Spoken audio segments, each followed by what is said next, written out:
The time of waiting is over. No longer shall we bend beneath the oppression of the Shadow Lord. The Council of Five places all its trust and hope in you to carry forth the rebellion.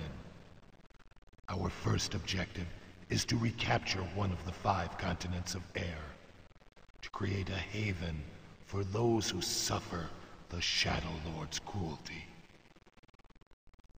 The continent of Keldonia, devastated by the Shadow Lord's wrath, is now little more than a barren wasteland.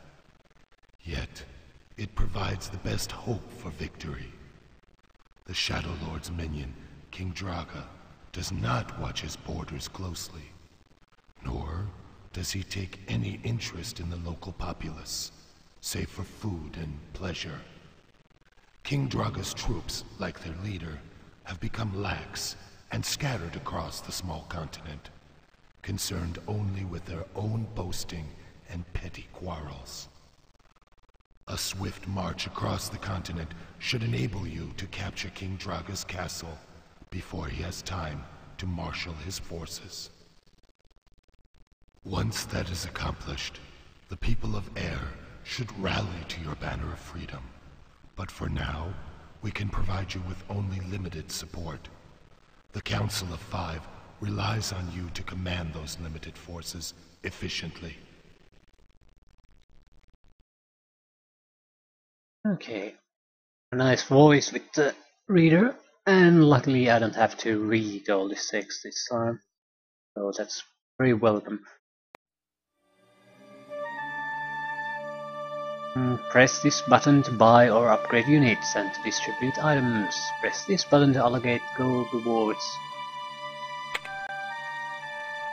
Allocate gold rewards, so at the moment we'll get 30% of all the gold we find as gold, the rest will go to research, and that's not good enough. I'll actually reduce all cavalry.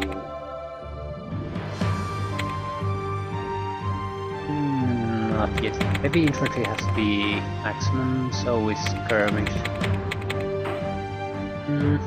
Bombardiers 0 or 1. Siege engines minimum. We'll keep spellcasters at least a little bit, because healers could be somewhat useful. I'm not too keen on sky hunters, but we'll keep some of them coming. Archers, they can be useful at times. Light infantry. Light infantry isn't bad, it's much more mobile than heavy infantry, but heavy infantry get an ability called Forced March at some point, and it will counteract a lot of the mobility limitations. In some ways it will be actually better than light infantry, so I'm not too keen on investing in light infantry. Actually thinking about it, is there any reason to invest in it?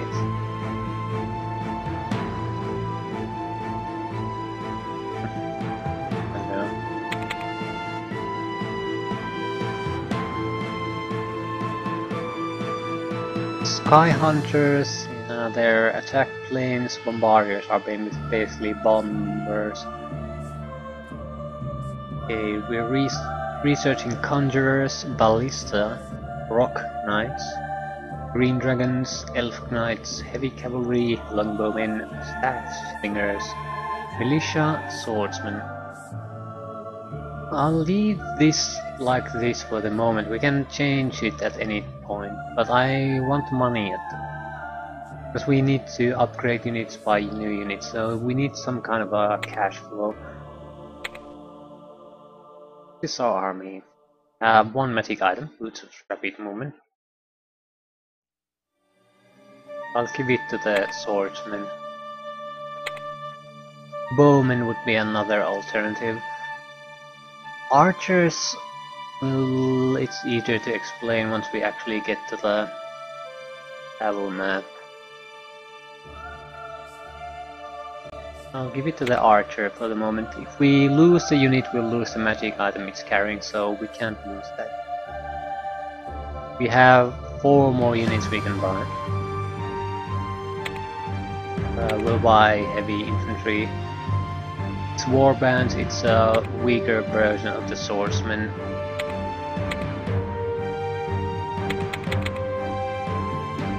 We're still left with 26 gold, but that's not a lot.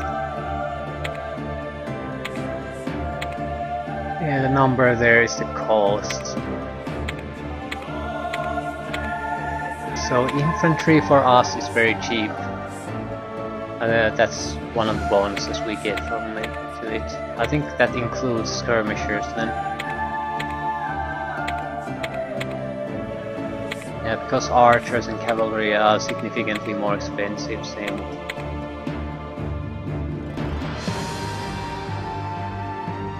Okay, there's one difference I should probably mention between units, and that's the sergeant and the corporal we have here. They're hero units, and we'll get proper heroes, named heroes too.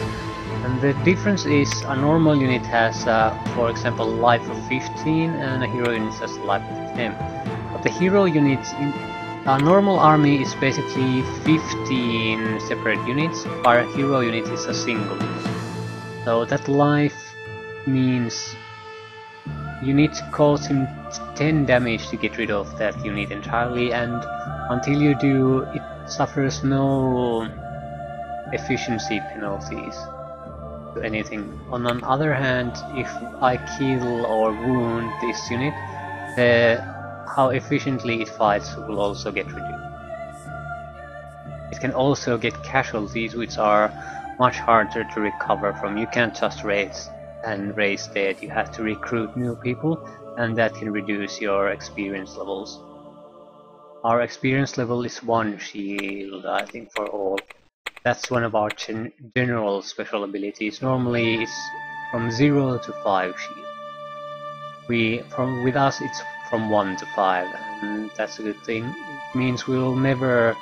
Our units are a little bit better than normally bought units from with other generals. And since we're all mortal, we can just upgrade things as new units come around. So we just have to get the unit to full experience once, and we can mostly maintain it there. Because of casualties, we'll lose a shield from now and then, but we can recover that much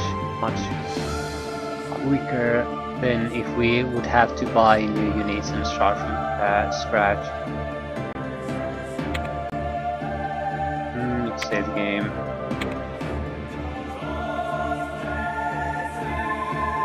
Okay. Actually, when I tried this game earlier, every time I tried to save the game, it crashed. Apparently, when installing the game didn't create a save game folder, so you had to manually add it, so it stops crashing. This is our target, Dragario Castle on this continent, and we have to go through a series of battles to get there. This is the smallest continent, initial continent, so these areas, there's probably a handful of fights before we end this. And the reason I want to save is also because there's no way of really knowing beforehand what's going to happen in these.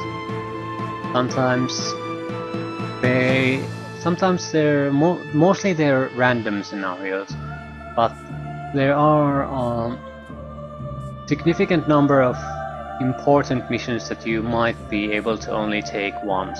For example, if we take this one, that might not be available on the next time.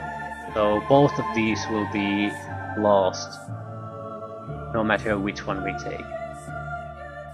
I don't think it'll matter here, but on some maps it'll make a huge difference. You might have a random map or a special mission map with special rewards if you complete it in a certain amount of turns, for example. The Council of Five has scryed Fareach Valley, but has found only scattered indication of King Draga's forces, and those appear to be no more than raiding parties. A decisive attack is needed to compel King Draga's forces to retreat from the region. Yeah, and that's sort of the problem. We didn't have the option to go back and take a look what the other scenario is. With this, I don't think it matters, but in other missions we might want to take a look and then load to take a look at the other options we have. So I'm not too keen on using those corporal and the sergeant because they're not very good units. So we'll drill all of them or replace them sooner or later anyway.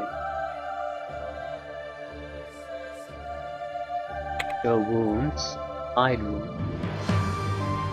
Yeah, you can choose what the number below them shows. Now it shows the number of wounds they have. They're all in perfect health.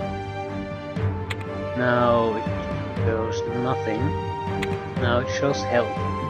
Show health is more useful for me, I think. We can see how much more damage they can take.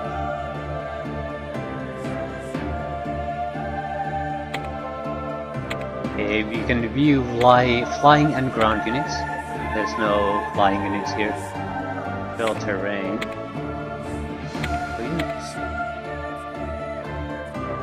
View mode. What the hell is this? I have no idea. Okay, we can hide the hex grid, but that's I don't want to do that. In a game like this, you want to see it. Go to unit.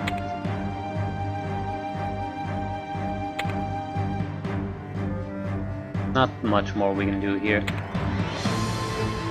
Lord Marcus, turn 1. 10 turns left. So there's time limits on these. Okay. There's a standing stone. That's something. We'll get something special from that one. That's a village called Knees. That's where enemy units can, or the computer can buy enemy units and reinforcements. I think it can do it as long as we don't have any of our units in these surrounding hexes. So it might be a good idea to try to sort of move forward and immediately try to get a unit next to the town. That way it can buy reinforcements. I don't think it matters in a mission like this, but that's something you have to keep in mind. If you, for example, see a heavily fortified castle or something, it might be preferable that you move some fast-moving unit next to it before doing anything else. Probably 2, because he might be able to attack and drive your unit 1 hex away. But if you just casually approach that location, it's very likely that the enemy will sort of dump units out of that city to defend it.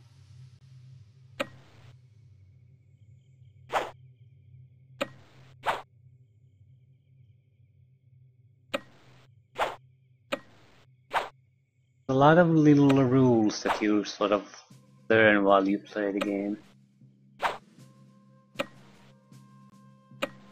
There's no point really bringing them even up until we encounter them. One of the is though the uses of one bowman. You don't want to put them in the front line, they're very vulnerable. What they're used is basically to support one of your beefier units. So someone, for example, now attacks this group of warbands, and the archers will provide cover fire for it. So it'll take the steam out of the enemy attack and provide extra attack power for our unit. So it'll also provide protection from aerial units.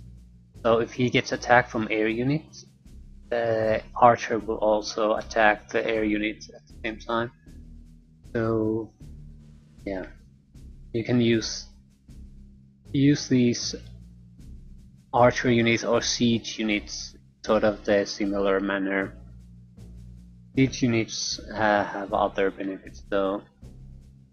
Have a fast stay. a fast save. Animations, music, sound effects, and purchase units, but we have all our units on the battlefield.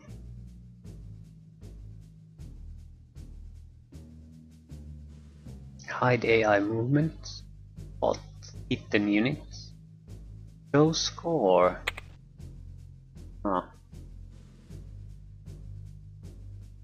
Flying units, hexes, terrain, yeah.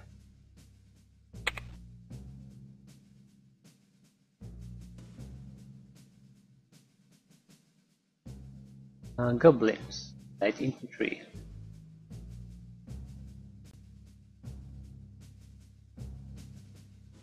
There's nothing special about this. This is just a light infantry unit.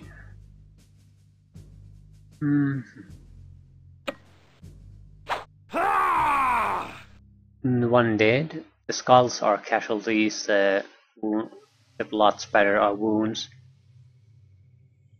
If you have the option to rest, where is it? Yeah, rest.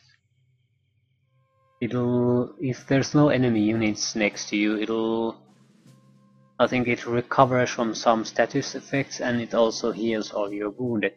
But the dead are important, especially because you can't recover from them by resting. You have to go next to a town and hire recruits. So if you have a unit that can actually cause deaths on all strikes, they are very, very dangerous. Those are something that you would like to encounter with your hero units, because they can't take dead. They only can wound themselves. A lot of little considerations that way.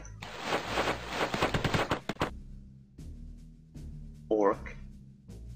Heavy infantry, basic heavy infantry. I think the enemy commander or general is basically the same as we are.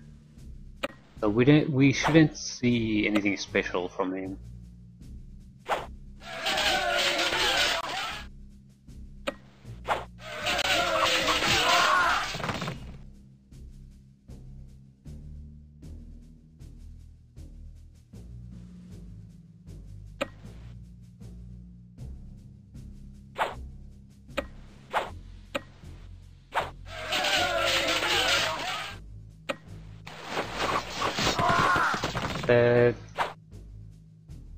Yeah, skirmishers. What are skirmishers? What are heavy infantry? What are light infantry? What's the differences?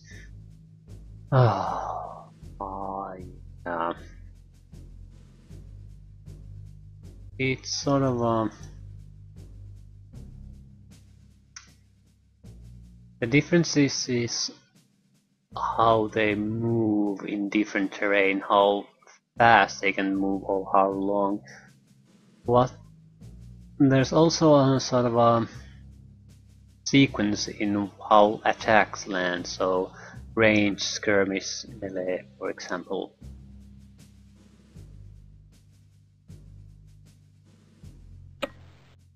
And sometimes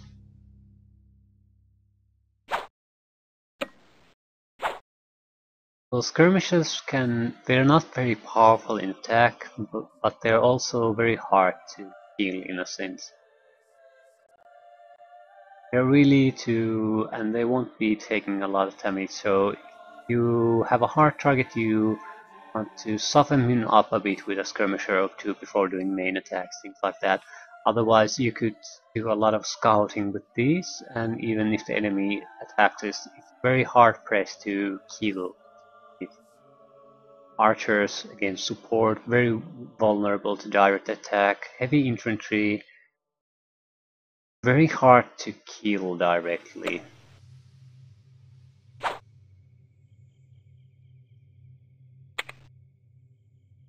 Yeah, light infantry isn't all that strong, especially against heavy infantry, and we have the crappiest light infantry possible. But again, even they take a couple of units at least to die against the enemy. So in battles like these where there's only a few enemy units, we're very hard pressed to lose. Even if we take casualties, we can sort of I'll try to force this light infantry away from here. We can now just rest with it.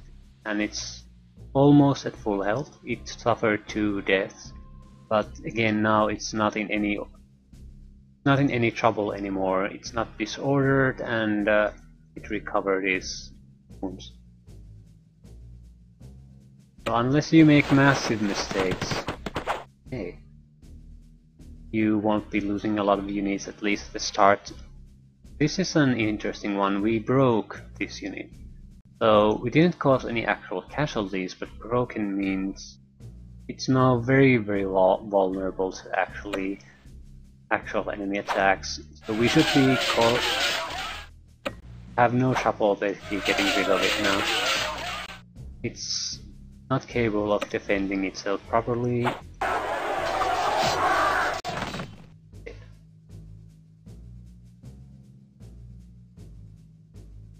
The recovery system is also important because the enemy can do the same. So there's you don't want to give him the opportunity. We skirmish the orcs. We are not in any risk when we skirmish melee units. That's sort of one of the main things you want to achieve when you use magical weapons. You want to give units that only have a melee attack some other ability, either range or skirmish, so they can retaliate against enemies like that. Range attack is probably the best because you can then attack against bombardiers, attack flying units, and you'll always have a return fire option when someone attacks you. We don't have a lot of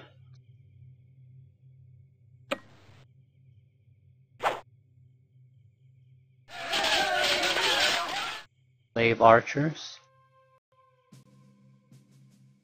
Not very strong, but that's sort of that's what archers are. They aren't very strong units.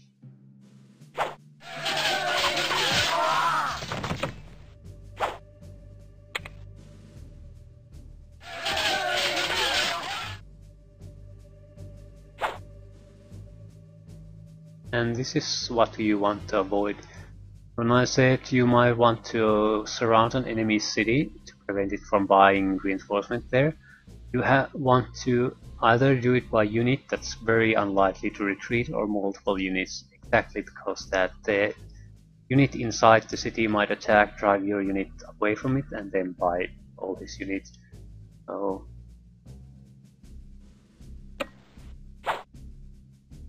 we do want to get rid of that.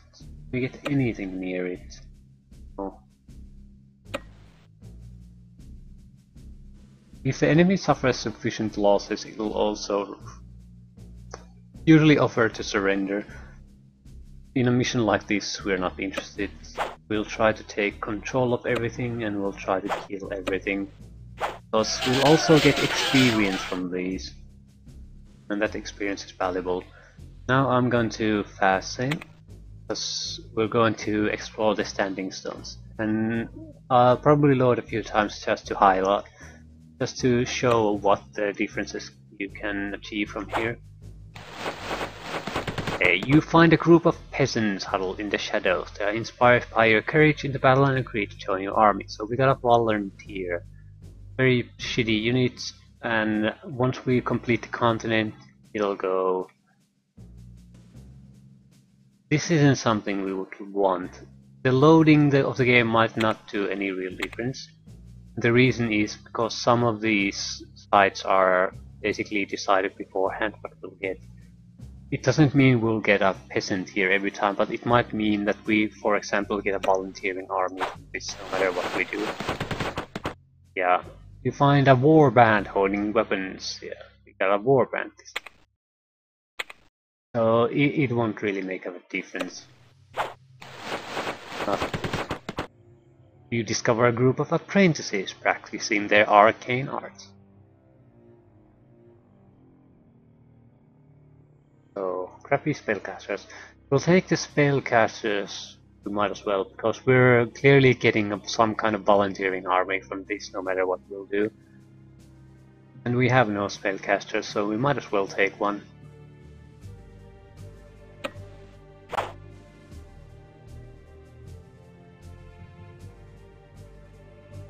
The music is very low volume. The one song was...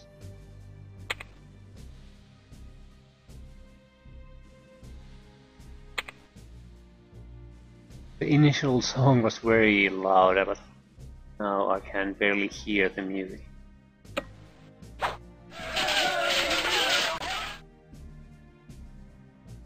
I don't know why.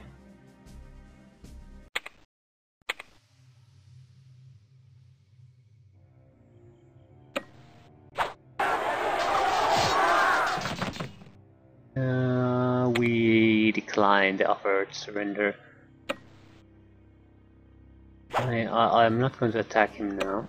The reason being, I just want to prevent him from being able to cover.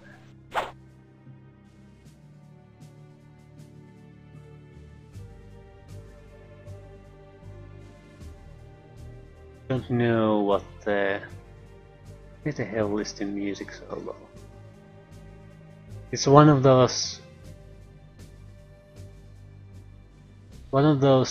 games where music were sort of a CD, came from CD, and so there's no separate system to adjust the volume.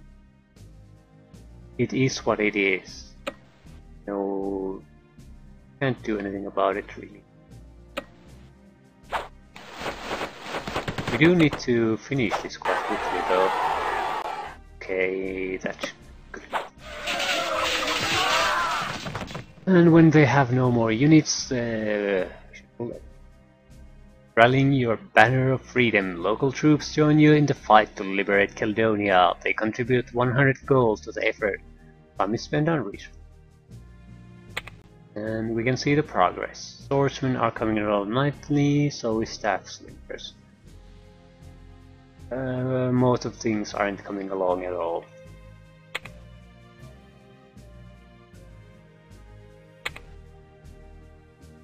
We can't do much. We got a volunteering archer and a volunteering apprentice. We can't buy any new units. I think the number of new units or units you can have is